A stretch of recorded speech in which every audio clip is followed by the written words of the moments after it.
बिस्मिल्लाहिर्रहमानिर्रहीम। अस्सलाम वालेकुम। आप देख रहे हैं programme fact finding with Asad कर्ल। मैं उसामा जाहिद हूँ और स्टूडियो में मेरे साथ मौजूद हैं सीनियर तहकीकाती सहाफ़ी तजज़ियाकार असद कर्ल साहब। नाज़रीन, आज पंजाब असम्बली के अंदर आम तरीन सेशन हुआ और प्रोसीडिंग जो है उसका आगाज़ हुआ। हम भी, हमारी टीम भी वहाँ पर मौजूद थी। पंजाब असम्बली के प्रोसीडिंग हमने लाइव समात की और इस दौरान मुख्तलिफ नौइयत के वाक़यात पेश आए, उन पर बात करेंगे। आज तो सबसे पहले मरीम नवाज़ साहिबा जो है उन्होंने भी पंजाब असम्बली जो है अंदर से भी देख ली है और एक प्रोटोकॉल के साथ भी उन्होंने अपनी जो है वो सीट को एंजॉय करना शुरू कर दिया है। इससे पहले बतौर वज़ीर आला उनकी सुनने में आया था कि उनकी सिक्योरिटी उनको दे दी गई है, तो आज उनका प्रोटोकॉल और पंजाब असम्बली के गिरदोनवाह में जिस तरह से सिक्योरिटी के इंतजाम थे, लग रहा था कि पता नहीं शायद CM पंजाब जो है वो मुंतखब हो चुकी हैं। बाज़ाहिर तो वो हो चुकी हैं।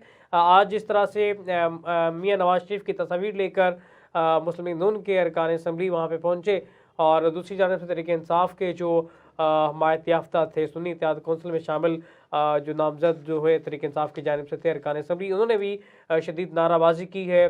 तो असम्बली का माहौल काफ़ी गर्मा गर्म रहा है। तमाम सूरत पर बात करेंगे। कल साहब, आपने भी लाइव समात की है आज की प्रोसीडिंग और जो कल समात 4 बजे तक मुलतवी कर दी गई है। क्या लगता है आज की समात से क्या कोई खबर निकली आपके पास? बिस्मिल्लाहिर्रहमानिर्रहीम। जिस तरह आपने देखा कि इससे पहले भी पंजाब असम्बली के इजलास होते रहे हैं, लेकिन आज जिस तरीके से वहाँ पे एक माहौल था, ख़ास तौर पर मैं समझता हूँ एक तो अ, वो अरकान सूबाई असम्बली ख़ास तौर पर जिसमें ये तासर दिया जा रहा था कि साना मई 9 मई के हवाले से जो मतलूब इश्तारी मुलजमान है PTI के माज याफ्ता जो नौमुंतखब अरकान असम्बली उनको टारगेट किया जाना है। लेकिन उसके साथ हमने ये भी देखा कि मुख्तलिफ जगह पे नाके लगाए गए थे और पंजाब असम्बली जो है उसको अतराफ़ के अंदर 500 के करीब जो है पुलिस एहलकार थे, कैदियों वाली वैन भी मौजूद थी, बख्तरबंद गाड़ियाँ, वहाँ पे वाटर कैनन और एंटी राइड्स और उसके बाद डॉल्फन, पंजाब पुलिस और दीगर जो फोर्सेज हैं वहाँ पे वो मौजूद थी।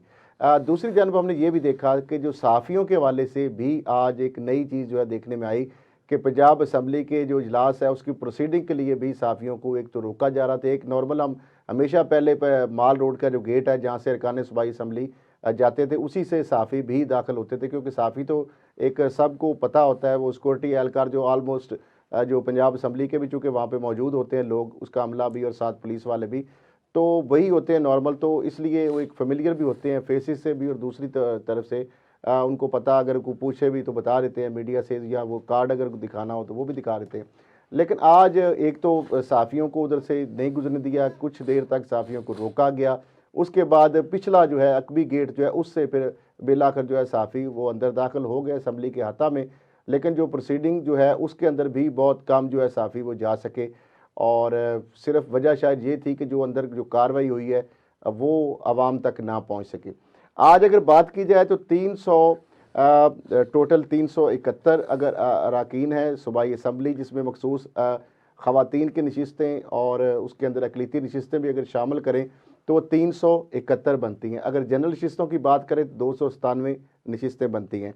और उसमें से अगर बात की जाए तो आज लास्ट टाइम तक हमने जो हाज़री रजिस्टर है उसके मुताबिक जो है 337 अरकान की जो है वो असम्बली जो है सेक्रेटेरिएट ज़राए के मुताबिक जो वहाँ पे हम मौजूद थे तो उनकी जानब से ये कन्फर्म किया गया, क्योंकि मुख्तलिफ चैनल पे मुख्तलिफ तादाद इसकी चल रही थी।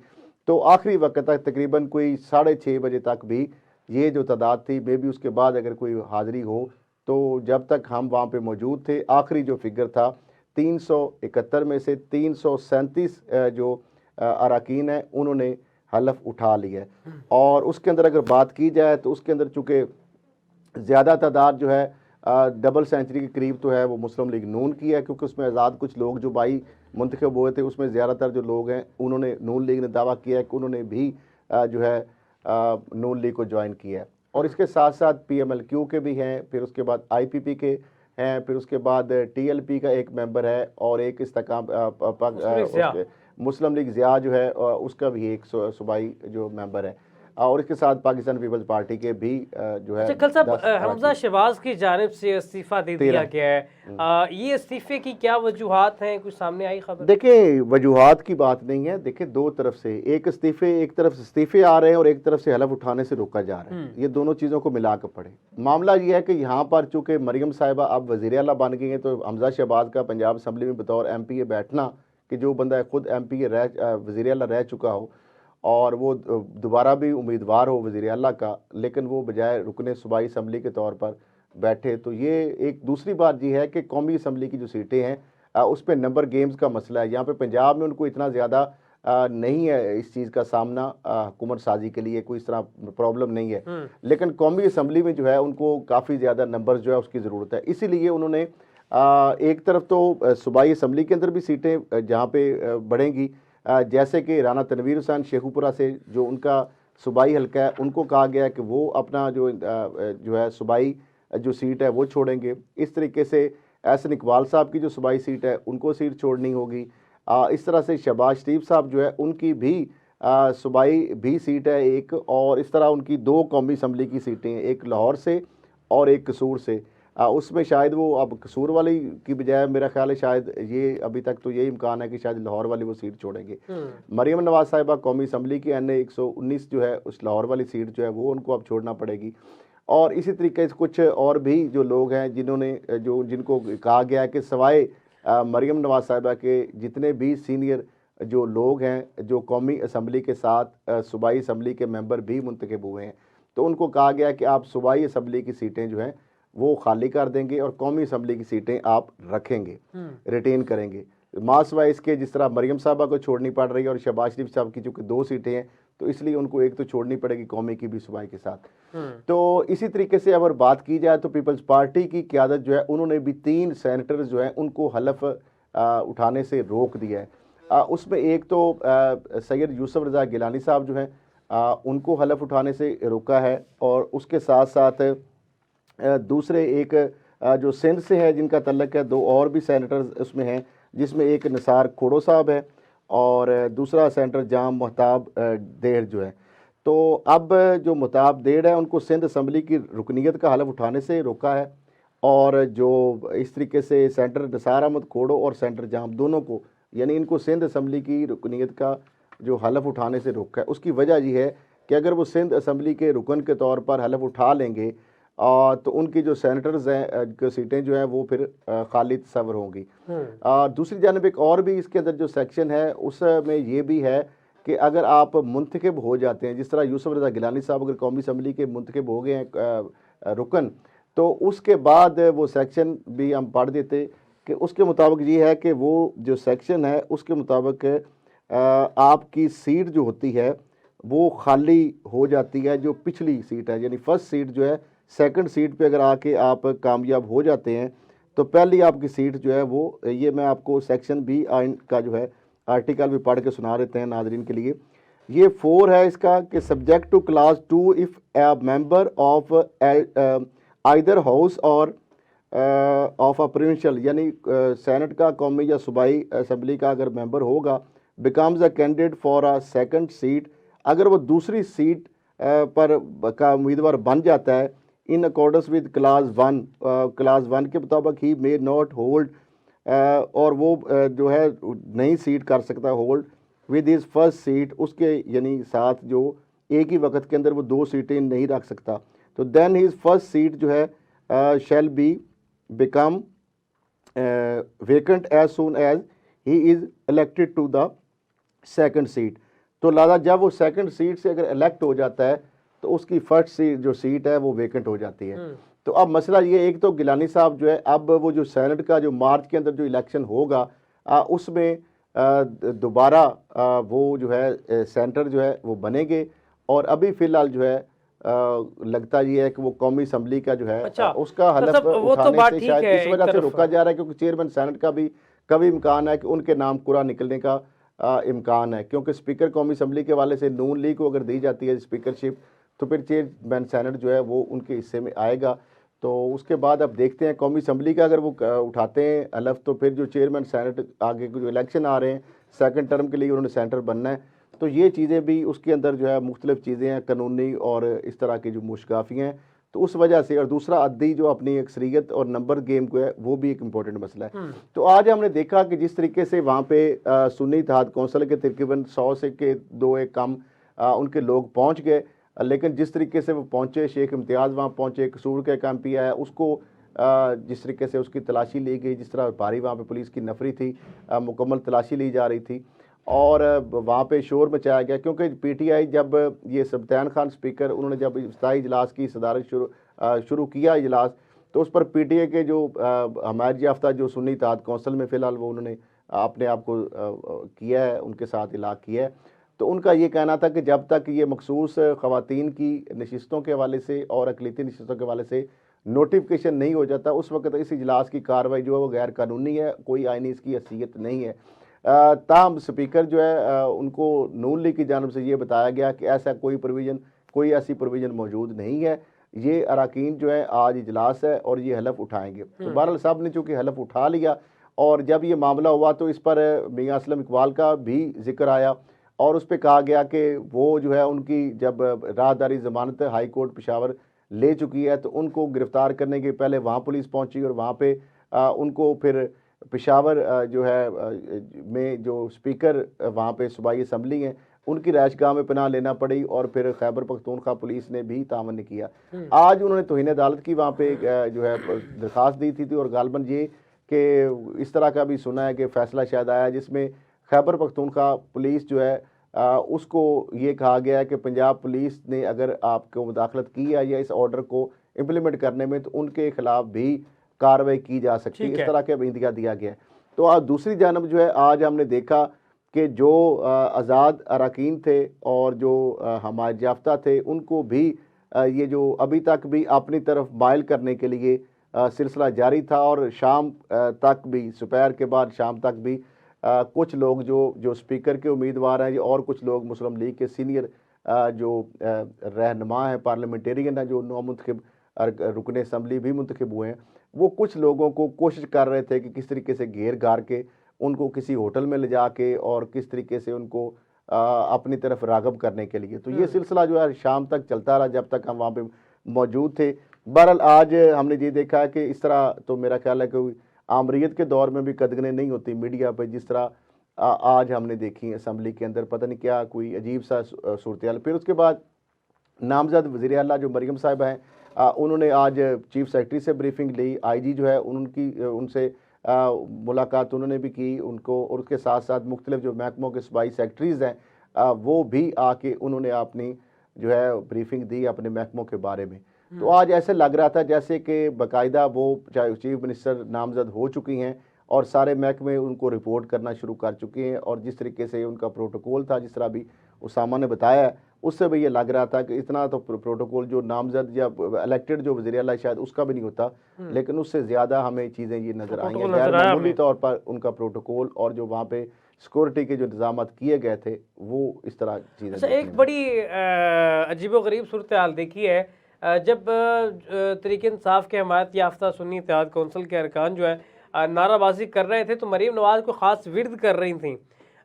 मैं तो पहली दफ़ा देख रहा हूँ कि वो ख़ास किस्म का विर्द करती हैं, ख़ुद पर फूंक लेती हैं और उनके वो खुशी के चेहरे पर तासरात नहीं थे। वजूहात क्या है?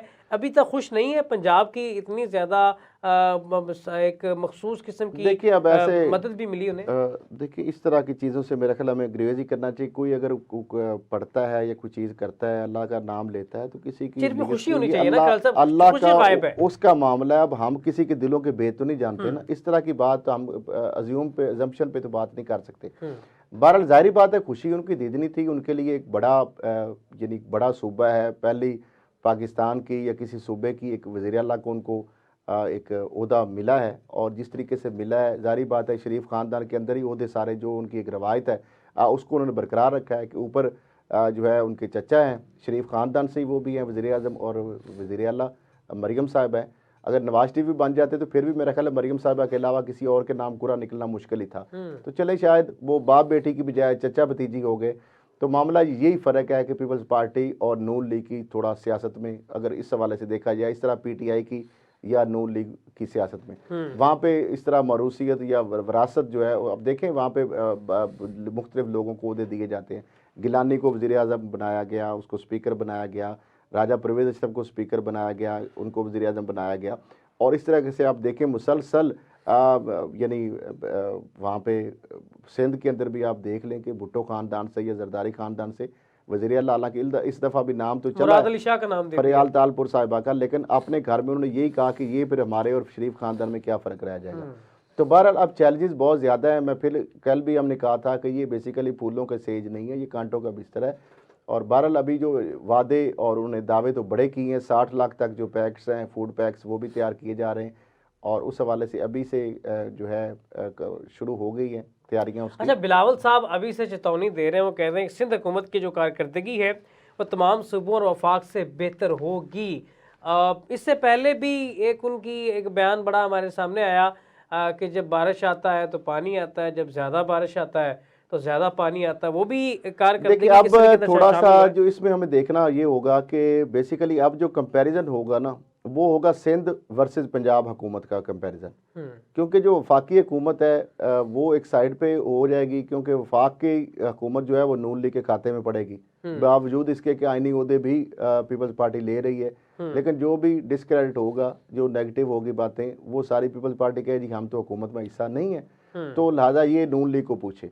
तो अब मामला वाकई इसके अंदर है कि अब देखना ये है कि क्या पंजाब और सिंध जो है, नो डाउट कि पंजाब एक बड़ा सूबा है, उसके हवाले से बजट ज़्यादा है, रिसोर्सेज ज़्यादा हैं, पॉपुलेशन के हवाले से, हर हवाले से वो बड़ा एक सूबा है।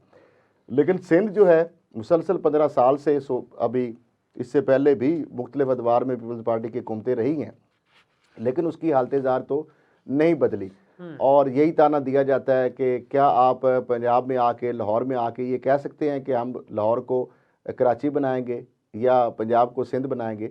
तो ये अब बहुत बड़ा चैलेंज होगा बिलावल साहब के लिए। एक तो उन्होंने कहा था कि नई सोच और नई क़यादत और नौजवान क़यादत, वो तो खैर उनका बयानिया दफन हो गया जब वो बैठ के उनके दोनों बुज़ुर्गों के साथ बैठकर एक सदर बन गया और दूसरा वज़ीर आज़म बन गया, और वो साथ उनका जो चेहरा है वो भी बॉडी लैंग्वेज भी देखने काबिल थी कि वो मेरा ख्याल है शायद उनको कुछ ना कुछ फील कर रहे होंगे कि जितने बड़े उन्होंने दावे किए, जितनी बड़ी उन्होंने बातें की, और जिस तरह उन्होंने कहा कि किसी सूरत भी इस चीज़ को तो एक्सेप्ट किया ही नहीं जा सकता, नून लीग के साथ नहीं बैठेंगे, उनकी सोच और हमारी सोच, उनका मंशूर और हमारा मंशूर, उन वो पुराने और उनकी जो नफ़रत और तकसीम और जो है दुश्मनी की सियासत है, और हमें नई सोच के साथ हमने आगे चलना है।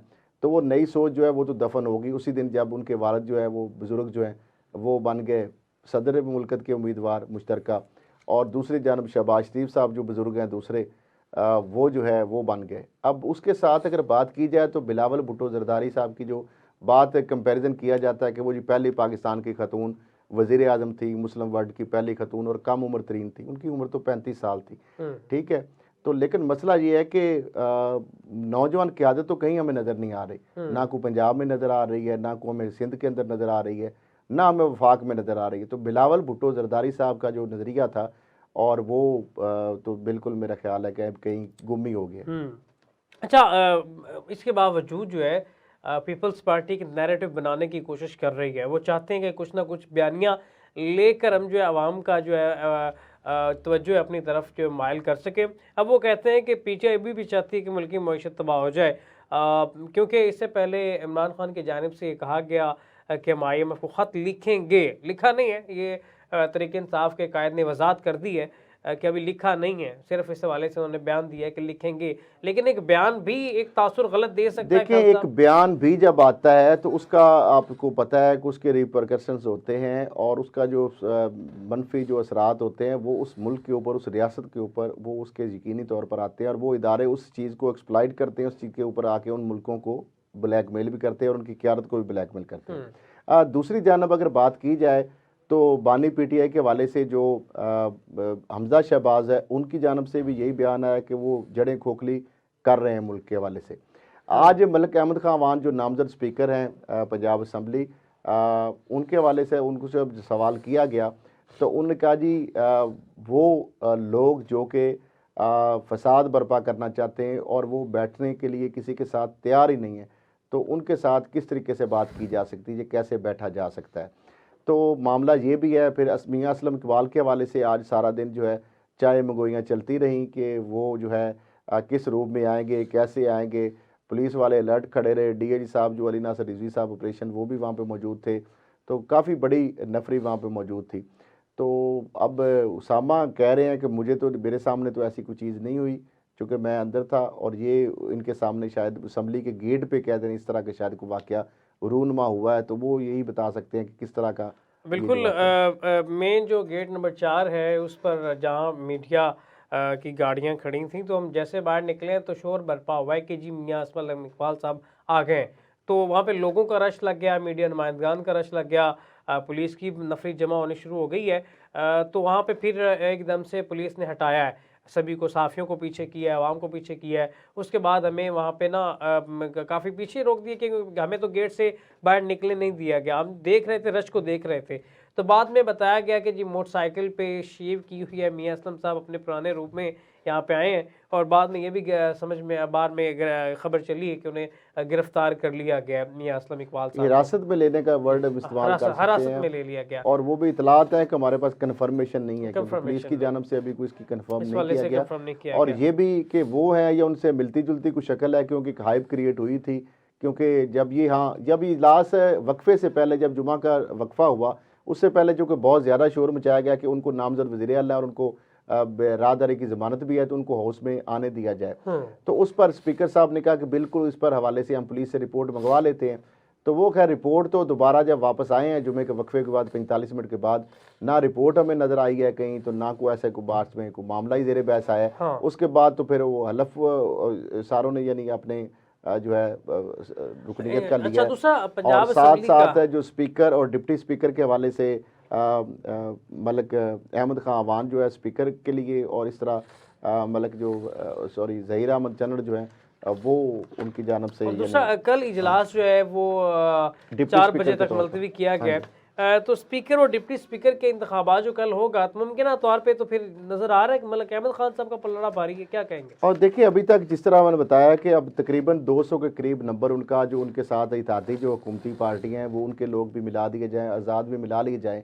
तो 371 के अगर हाउस में 200 के करीब उनके लोग, 200 तो खैर नहीं, उससे थोड़ा कम ही होंगे, क्योंकि आलमोस्ट 100 के करीब तो इनके भी आज थे, कोई एक दो काम थे जो सुन्नी इत्तेहाद कौंसिल के थे, यानी पीटीआई के हमारे याफ्ता।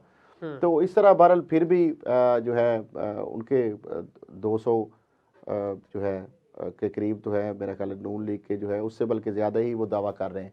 तो इसलिए मेरा नहीं ख्याल कि अब स्पीकर के हवाले से या डिप्टी स्पीकर के हवाले से उनके कोई मामले के अंदर रुकावट होगी, क्योंकि अच्छा, खुफिया दूसरा रायशुमारी यहाँ होगी। पे अब खूब ये अहम मामला है कि इसके हवाले से खुफिया रायशुमारी होती है, लेकिन जो वज़ीर आला का इंतखाब होता है उसके अंदर जो है वो सीक्रेट बैलेट के बजाय वो बाकायदा अच्छा, हाथ खड़े करके वोट दिए जाते हैं। यहाँ जी। पर इसाक डाट साहब ने कहा कि तहरीक इंसाफ जो ख़त लिखेगी IMF को, उसकी कोई हैसियत नहीं है। बैरिस्टर गौहर कहते हैं कि PTI ऐसा कोई काम नहीं करेगी जिससे मुल्क की मुआशरत का नुकसान हो। वजाहत भी दे दी है। पहली बात हम डिस्कस कर लेते हैं, क्या अगर तहरीक इंसाफ ख़त लिखती है तो क्या इसका कोई असरात मुरतब हो सकता है? देखिए पहले भी एक ऑडियो लीक्स आई थी जिसके अंदर आपने देखा कि उनके जो साबिक वज़ीर ख़जाना या साबिक उनके जो सूबाई वज़ीर ख़जाना थे या 2-3 अहम उनके जो अहदेदार थे, उनके हवाले से एक ऑडियो लीक्स मौजूद आई सामने, और जिसकी तरदीद भी नहीं हुई, और उस हवाले से गालबन कुछ शायद इंक्वायरी का भी एक मामला जो है शुरू हुआ। अब वो कहाँ तक पहुँची है वो एक अलग बात है। लेकिन उसके बाद अभी फिर ये दोबारा शुरू हो गया मामला कि हम जो है IMF को ख़त लिखेंगे, और उनका ये स्टांस है PTI का कि चूँकि ये आवाम की मुंतखब हकीकी जो है रियल जो है जो पब्लिक जो है रिप्रेजेंटेटिव नहीं है, चोज़न पब्लिक रिप्रेजेंटेटिव नहीं है, तो इसलिए आवाम के यानी हकीकी मुंतखब नुमाइंदे नहीं हैं, और ये आवाम की मुंतखब हकीकी नुमाइंदों की हुकूमत नहीं है, और ये मैंडेट पर डाका मारा गया है और इसको मशरूत किया जाए। बेसिकली वो ये कह रहे हैं कि हम कह रहे हैं कि इसको मशरूत किया जाए कि IMF जो है वो अगर कर्ज देती है पाकिस्तान को तो वो मशरूत करे कि जो हमारे हलकों के हवाले से जहाँ पे हमारे तफजात हैं, जहाँ पर धांधली हुई है, जहाँ पे इल्ज़ामात हैं रिकाउंटिंग के हवाले से, या वहाँ पे फार्म 47 या 45 के हवाले से मामलात हैं, तो उस हवाले से उस चीज़ से मशरूत करे उस जो कर्ज़े की जो इमदाद को, कि जो अदालती कार्रवाई जो है उसमें अदालती प्रोसीडिंग जो है उस चीज़ को इंश्योर करे हुकूमत पाकिस्तान और अदालतें जो है। तो अब मामला ये है कि मेरा नहीं ख्याल कि इस हवाले से अब IMF के हुकाम से जब इस हवाले से बात की तो उन्होंने तो इस चीज़ के ऊपर कहा कि ये एक सियासी मामला हमारा मामला नहीं है, हमारा एक एग्रीमेंट पहले हुआ है और उसी चीज़ के हवाले से अगर कंटिन्यूटी चल रही है। तो अब देखते ये हैं कि पहले भी इस तरह का इन्होंने प्रेशर जो किया था, ऑडियो लीक्स आई थी, तो उसका नतीजा क्या निकला कि अल्टीमेटली जो है IMF ने वो एक मशरूत मामला कर दिया कि ये एक बड़ी पार्टी है उसको भी कॉन्सेंट जो है कॉन्फिडेंस में लेना पड़ेगा। और इस वजह से आपको पता है बानी चेयरमैन PTI से जमान पार्क के अंदर जो है IMF का वफद मिलने आया, जिस तरह दीगर पार्टियों के पास वो गए। तो क्या अब भी वो जेल में मिलने के लिए आएंगे उससे कर्ज देने से पहले? क्या उसी सिलसिले के हवाले से ये चीज़ें की जा रही हैं, या जिस तरह बैरिस्टर गौर कह रहे हैं कि ऐसा कोई कदम नहीं उठाएंगे जिससे मुल्क के खिलाफ हो जाए या मईशत का नुकसान हो? तो बहरहाल देखें, एक जो हमारी सूरत हाल है जो इकॉनमी की, जिस तरह मुल्क पहले भी डिफ़ाल्ट के दाने पे पहुंच गया था और यही कहा गया कि अगर एक साल लेट ना होती IMF की मजीद जो इस तरीके से हमें एक साल तक उन्होंने जो है आगे ट्रक की बत्ती के पीछे लगाए रखा, तो अभी भी फिर अगर ये मामला लेट होता है तो फिर उसका नुकसान यकीनी तौर पर पाकिस्तान की एक मईशत जो है, क्योंकि हमारे पास जो बैलेंस जो है ऑफ पेमेंट है कि चूँकि हमारी जो इम्पोर्ट बिल है वो बहुत ज़्यादा है, डॉलर में अदायगियाँ में करनी पड़ती होती हैं। एक्सपोर्ट के वाले से जो हमें डॉलर आते हैं एक्सपोर्ट की मादे वो बहुत थोड़े हैं, तो वो इस वजह से जो अच्छा खल साहब, बैलेंस यहाँ है पे एक उसको करने के लिए अहम फिर सवाल हम थोड़ा सा IMF यहाँ की पे तरफ जाना पड़ता है। डिस्कस करेंगे। मरीम नवाज साहिबा जिस तरह से पंजाब असम्बली के अंदर पहुँच गई हैं और बतौर वज़ीर आला उनका रास्ता हमवार है, इस जो गवर्नमेंट को, पंजाब गवर्नमेंट को आप कितना मुअस्सर, कितना ताकतवर और कितने टाइम के लिए आप समझते हैं कि क्रेडिबल होगी?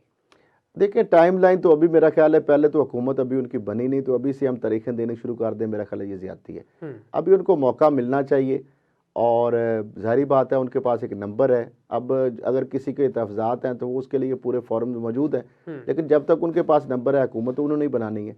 दूसरे उनके पास अपोजिशन का एक भरपूर मौका है और वो कोई भी ऐसी चीज़ जो है अपना मजबूती से अगर बात करेंगे तो इनके पास अपने डिलीवर करने का मौका अच्छा है। तो अब अवाम तो देखेगी कि क्या ये डिलीवर कर पाते हैं। अब ये डिपेंड्स करता है कि किस हद तक डिलीवर करते हैं, कितना डिलीवर करते हैं, क्योंकि अगर अवाम के अंदर पहले ही तहफ़्ज़ात हैं और फिर डिलीवर भी नहीं कर पाएँ तो फिर तो ज़ाहिर बात है सूबे में या जिस तरह मुल्क के अंदर जो सूरत हाल है वो तो फिर एक सूरत हाल इस तरह की सिचुएशन बनेगी। दूसरी जानब एक और जो कल भी हमने प्रोग्राम किया था लियाकत चट्ठा के हवाले से कि उसका कच्चा चट्ठा जिस तरह हमने खोला था, तो अब उसका जो कच्चा चट्ठा खोल रहा है उसका फ़ोन, उसका जो टेलीफोन है नाजरीन, लियाकत चट्ठा का जो टेलीफोन है वो बहुत सारी चीज़ें जो खोल रहा है। उसका जब फ्रांसिक ऑडिट किया गया, उसकी फ्रांसिक जो स्कैनिंग की गई तो उसके अंदर जो है बहुत सारे मुसलसल जो है वो मुसलसल राब्तों में थे जो उनसे। वेलकम बैक नाज़रीन, जिस तरह से गुफ्तगू जारी थी, जी खल साहब आप बात कर रहे थे। तो जिस तरह मैंने बताया, और इसके बाद अगर बात की जाए तो आज सिंध के अंदर जो है कराची में मुलाकात हुई है नून लीग की क़यादत की MQM के साथ, और वहाँ पे MQM का यही स्टांस है कि 18वीं तरमीम जो उसके अंदर जो है तरमीम की जाए। और दूसरा ये है गवर्नर के हवाले से, अभी तक वो जो है नून लीग को चूँकि पीपल्स पार्टी ने दे दी है गवर्नरशिप, लेकिन वो दस्तबरदार होने के लिए तैयार नहीं, उनका यही कहना है। और नून लीग भी यही कह रही है कि आप जो भी नाम देंगे हम उसको एक्सेप्ट करेंगे। तो आज वहाँ पे शहबाज शरीफ साहब, साद रफ़ीक, राना मशहूद और दीगर क़यादत जो नून लीग की वहाँ पे मौजूद थी MQM की क़यादत के साथ, तो लेन देन गिव एंड टेक हो रहा है। हिस्सा मुताबिक जो जिसा और बैठकें जो है उठक बैठक आवाम की निकल रही है, और ये इनकी बैठकें भी हो रही हैं क्योंकि आवाम जो है वो तो बिल बिजली और गैस के दे के और महंगाई का जो जिन है वो मेरा ख्याल उनकी बैठकें निकलवा रहा है, और ये आराम से उठक बैठक ये अलहदा से इनकी आनियाँ जानियाँ हम देख रहे हैं। अब देखते हैं कौम को क्या ये रिलीफ देते हैं ये हुकूमत बन के भी, या उसी तरह तकलीफ में। महंगाई में जिस तरह से ताबड़तोड़ इजाफा जारी है, आवाम पर मुसलसल कभी पेट्रोल बम कभी बिजली बम गिरा दिए जाते हैं। अब आने वाली गवर्नमेंट किस तरह से इस तमाम तर चैलेंज, गैस और बिजली फिर मजीद महंगी की जा रही है, उसकी मजीद तैयारी की। पहले गैस और बिजली के बिल इतने ज़्यादा हो गए हैं कि आवाम जो है उनकी कमर टूट गई। अब मजीद उसके अंदर कह रहे हैं कि बिजली और गैस के बिलों के अंदर मजीद इजाफा हो रहा है। तो इसके बाद देखें कि आवाम फिर इदारों को निजकारी की तरफ लेकर जा रहे हैं। IMF के मकरूज बैठे हैं, नई गवर्नमेंट जो आ रही है, अपने सियासी क्लैश ख़त्म नहीं होते। लेकिन बहरहाल इजाफा 15 से 20% जो है इजाफा देखने में आया। महंगाई की बढ़ती शरह को आने वाली गवर्नमेंट किस तरह से कंट्रोल करेगी, ये सवालात हम आने वाली गवर्नमेंट के साथ डिस्कस करेंगे। यहाँ पर प्रोग्राम ख़त्म हो जाता है। और भी बहुत सारी खबरें इंशाल्लाह सोमवार को आपसे दोबारा मुलाकात होगी। अपने मेज़बान उसामा ज़ाहिद असद खल को दे इजाज़त। अल्लाह ने के बाद।